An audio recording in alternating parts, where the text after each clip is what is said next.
कि साहब, आपका बेटा राजरतन बहुत बुरी तरह से बीमार है और अपने जीवन की अंतिम सांसें ले रहा है। यह बात सुनकर परम पूज्य बाबा साहब तुरंत घर दौड़े आए और उन्होंने जैसे ही अपने बेटे राजरतन को गोद में उठाया, राजरतन ने बाबा साहब की गोद में ही दम तोड़ दिया। यह मंजर देखकर माता रमाबाई बिलक बिलक कर रोने लगी और साहब का कॉलर पकड़कर कहने लगी कि साहब, साहब बस कीजिए, बस कीजिए साहब, बस कीजिए। आपकी समाज सेवा के भूत ने एक एक करके मेरा पूरा परिवार उजाड़ दिया। साहब बस कीजिए। तो बाबा साहब कहते हैं, रमा, रमा चुप हो जा, रमा चुप हो जा। तू तो रो भी सकती है, लेकिन मेरी तो आंखों के आंसू ही सूख चुके हैं, क्योंकि प्रतिदिन मैं अपने समाज के हजारों बच्चों को मरते हुए देखता हूँ। रमा चुप हो जा।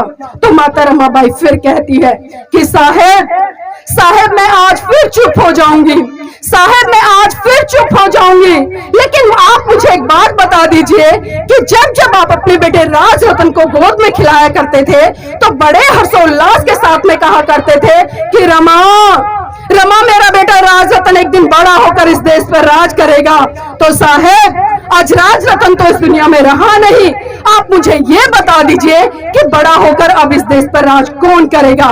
तो बाबा साहब राजरतन के पार्थिव शरीर पर हाथ रखकर कसम खाते हैं और कहते हैं कि रमा, रमा मैं भारत देश में एक दिन ऐसा काम करके जाऊंगा कि हर रमा की कोख से जन्म लेने वाला राजरतन इस देश पर राज करेगा, इस देश पर राज करेगा।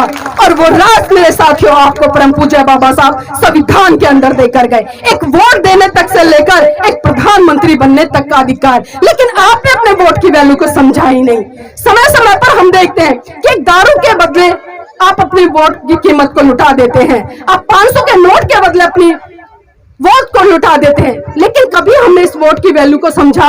अगर जिस दिन आप लोगों ने सही मायने में बाबा साहब के त्याग, समर्पण, बलिदान को समझ लिया, इस वोट की वैल्यू को समझ लिया, तो आप सत्ता पर फिर से राज करेंगे। और दूसरी कड़ी की तरफ मैं आपको ले जाते हुए उस घटना का जिक्र जरूर करना चाहूंगी जिस घटना ने आपको आज यहाँ पर स्वतंत्र रूप से बैठकर इतने अच्छे अच्छे कपड़ों में सुशोभित होने का काम किया। मेरी बहनों, मेरे भाइयों, बात उस समय की है जब परम पूज्य बाबा साहब पीएचडी की डिग्री लेकर विदेश से महाराष्ट्र लौटे और महाराष्ट्र के लोगों में खुशी की लहर थी। उनको पता चला, अरे हमारे बाबा साहब आ रहे हैं, पीएचडी करके लौटे हैं, तो क्यों ना उनके सम्मान सत्कार कार्यक्रम में एक भव्य कार्यक्रम का आयोजन किया जाए। और महाराष्ट्र के लोगों ने ऐसा ही किया। जब उड़ते उड़ते एक खबर माता रमाबाई के पास पहुंची कि उनके साहब आ रहे हैं और उनके सम्मान सत्कार कार्यक्रम में महाराष्ट्र के लोगों ने एक विशाल कार्यक्रम का आयोजन किया है, तो उनके मन में भी एक इच्छा जागी, उनकी इच्छा जागी